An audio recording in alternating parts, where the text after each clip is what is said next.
At 10:32 a.m., my office door flew open so hard the bell did a double take. A woman in a tan visor marched in, clipboard up like it was a badge.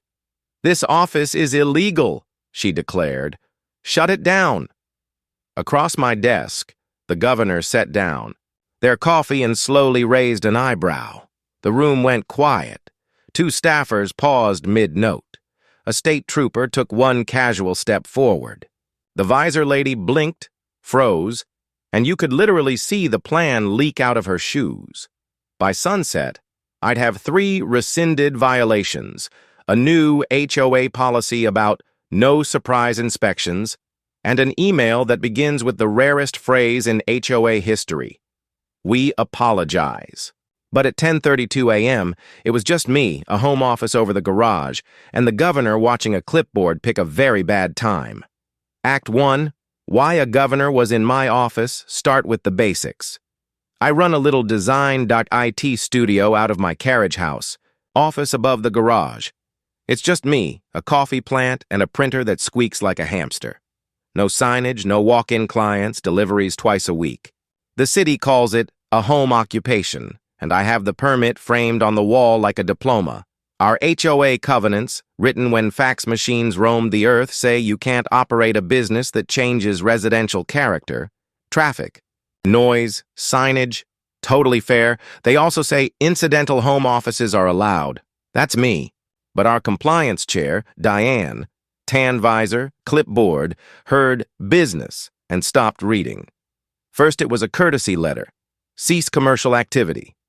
I sent the city permit, highlighted the incidental home office clause in our CC&Rs, and explained that my traffic was a mail carrier who knows my dog's birthday. Then came a violation for unapproved signage. The sign? My street number. Next, a fine for delivery disturbance. They photographed a UPS truck like it was a getaway car. I kept it calm. Here are motion zone screenshots, no clients. The city permit allows package deliveries, please. Rescind, she doubled down. The board prohibits businesses of any kind. So I did what grown-ups do when someone makes up rules. I printed the real ones.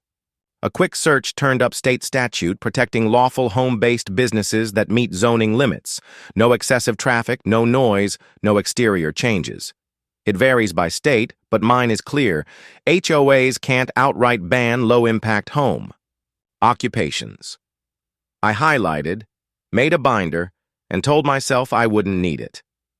Then Small Business Week happened. The governor's office was doing a statewide swing, coffee with owners, quick videos, a little pep talk, a regional development. Officer who'd seen my volunteer work asked, "Can we swing by for 30 minutes and film a short piece about homegrown businesses?" I said yes, tidied the cables, and bribed my printer with new toner. Act 2, the build-up. The morning of the visit, a small crew parked by the curb. No circus. 1 SUV, 2 staffers with notebooks, a camera on a little tripod, and a state trooper, who looked like he could defuse a bomb with a smile. I texted my next-door neighbor, Jerry. "Heads up, we've got a VIP for 30 minutes. I promise no street closures." He replied with a thumbs up and a pancake emoji, because Jerry is chaos in dad form. We were 10 minutes into coffee and introductions when a golf cart skidded to a stop in my driveway. The trooper glanced out the window. I heard a familiar clip, clip, clip up the stairs, followed by the universal sound of a door meeting overconfidence. It opened. Fast, Diane stormed in, clipboard first. "We've received reports of an illegal business meeting," she announced. "This is a residential community. You're in violation of signage, traffic, and commercial filming. I'm issuing fines and calling tow—" She stopped. Her eyes ping-ponged from the camera to the trooper to the person calmly sipping coffee at my desk. "Good morning," the governor said, in the exact voice you use with a raccoon in your pantry. "And you are?" Diane's mouth opened. A squeak came. "Out." The trooper took one step forward, professional but friendly, and gestured toward the hall. "Ma'am, let's speak outside." "I'm authorized to be here," Diane said, recovering a little. "Our covenants prohibit businesses." The governor's counsel, who had been quiet so far, stood and smiled. We're happy to walk through the law with you. Act 3. The hallway hearing, we stepped into the landing. I kept the door open because sunlight disinfects drama. Diane started fast. We've had multiple complaints, packages, vehicles, people coming and going. He's running a company out of a garage. This is not allowed. I handed her a copy of my city permit. Home occupation, zoning compliant, no client traffic, no signage. Delivery's okay. That's the law. I tapped the frame on my wall. It's also the piece of paper you've ignored 3 times. The governor's council nodded. Also, our state statute, Section 10B whatever, limits restrictions on lawful home-based work that meets zoning. HOAs can adopt reasonable aesthetic rules, but total bans generally don't fly. Diane blinked. He's filming. The staffer lifted the small camera with 2 fingers. We're filming a 2-minute profile for Small Business Week. No street closures. No crew trucks, no drones. In 15 minutes, we'll be gone. The trooper spoke softly. And ma'am, for the record, this is a private office. In the future, please knock. Diane's jaw set. We have authority to inspect. Exteriors. This is an interior, I said. She tried another angle. Neighbors have a right to quiet enjoyment. So do I said. And my printer squeaks, not screams. The governor's council flipped to the HOA's own covenants, which I had printed because I am the person who brings homework to a fight. Section 3.7 allows incidental home offices that do not create traffic, noise, or signage. That's what this is.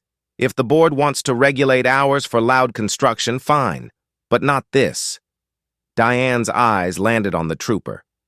Are you police? Yes, ma'am, he said. We keep folks safe. That includes keeping doors closed unless invited. She finally looked back at me, and the freeze returned. You could see the calculus. Continue the crusade in front of the governor, or reverse crusade out the door. She pivoted and left, the golf cart retreating like a wounded vacuum. Act 4. Do the work. Anyway. The governor came back to the desk, smiled, and said the most generous sentence. Where were we? We talked about remote work and the explosion of one-person shops since the pandemic. We talked about how HOAs and cities can coexist with home-based work that doesn't change the neighborhood. The governor recorded a 45-second clip about entrepreneurship on every street, shook my hand, and was gone in a swirl of polite competence.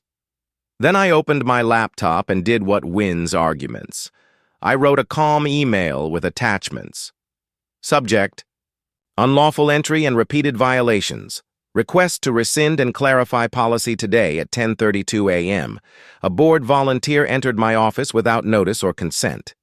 Video attached. I have a valid city home occupation permit. Attached. Our covenants allow incidental home offices with no traffic, noise, signage. I comply. State statute. Cite. Protects lawful home-based businesses that meet zoning. Demand. Rescind violation notices. 1-on-142, 1-on-179, 1-on-1216. Confirm board policy that volunteers do not enter private interiors without invitation, and adopt a home office guideline consistent with the CC&Rs and state law, e.g., no client traffic, neutral exterior, deliveries within normal hours. Seed the management company, the board's general email, and, because I enjoy efficiency, the HOA's insurance carrier listed on our website. Potential claim for trespass, harassment in the subject line tends to focus minds. Act 5. The meeting, the council, the climb down. They called a violation hearing for that Thursday. Fine. We like Thursdays. The board sat at a folding table in the clubhouse. Diane looked like she'd swallowed a lemon and regretted it. The HOA attorney, new to me, probably a very tired person, opened. Mr. Hale, he said, the board's intent is not to stifle small business, but to preserve. Residential character.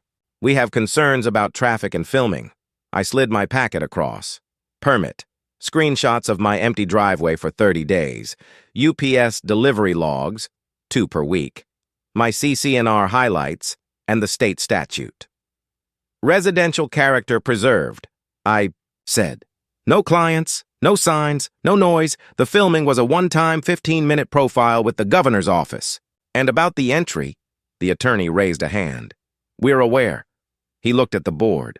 The board acknowledges that entering an interior without consent was inappropriate. Jerry coughed from the back. Inappropriate like a raccoon at a salad bar. Jerry is not allowed near microphones.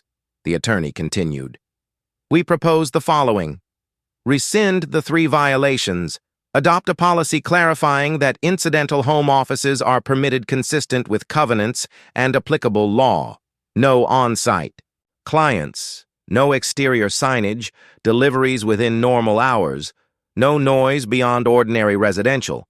Institute a rule that board members like volunteers do not enter any dwelling interior without written consent or court order.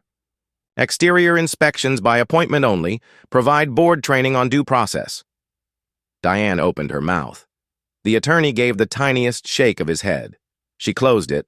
I added one item. I'd like a written apology for today's entry. Keep. It's simple. We're sorry. We won't do it again. Silence stretched. Then the president nodded. We can do that. I didn't run to Facebook with the governor cameo, but the governor's office posted the 45-second clip the next day. Me, at my desk, talking about one-person shops and good neighbors. In the background, my framed permit photobombed, like a responsible adult. The comments were surprisingly wholesome. Neighbors tagging each other. Hey, that's our street. One wrote, so proud of our little community. Someone else wrote, is that the squeaky printer? Jerry replied, it's a hamster. I received the HOA's apology by email that afternoon. Short. Perfect. We apologize for the unannounced entry. We will ensure this does not happen again. They also sent the new draft policy. It was almost exactly what I'd proposed, with one extra line that made me clap. The association recognizes state law protecting home-based businesses that comply with zoning. The board's role is to ensure aesthetic harmony, not to prohibit lawful work. A week later, Diane's visor appeared only at the pool where visors belong. She resigned as compliance chair to pursue other interests. I hope those interests include hobbies that don't involve door handles, lessons from a clipboard that met a governor knock. Always.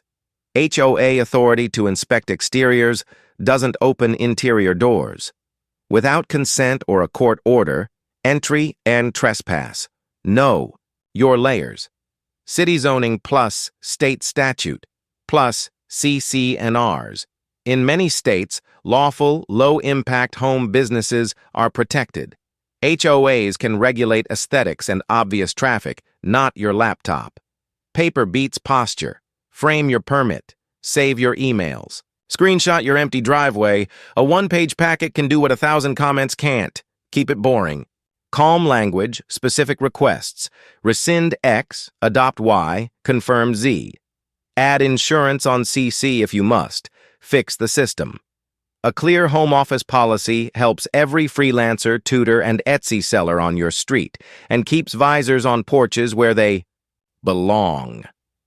If you like stories where clipboards pick the worst moment to be bold, hit subscribe, drop a like, and share your wildest HOA business ban story below. I'll bring the coffee. You bring the receipts.